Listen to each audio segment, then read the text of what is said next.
مثلا يعني وقبلناهم بس يا ريتهم يلتزموا.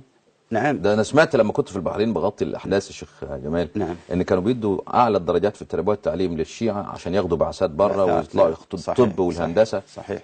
والناس نايمه عندكم في السنه هناك. نعم، كانوا طال عمرك في وزاره التربيه يعطونهم الاجوبه علشان يحصلون النسب العاليه اللي يستفيدوا من البعثات. واول ما استفادوا من البحرين التهموا الدوله.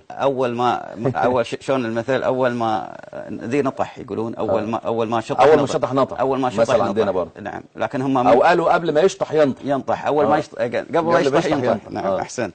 فبالتالي يعني هذا الكلام مردود عليه. وبعدين انا اعذر الدوله، انا اعذر الدوله في ان هي ما تقبلهم، بل واناشد الدوله واناشد القياده. ده الكلام ده على اعتبار مكان.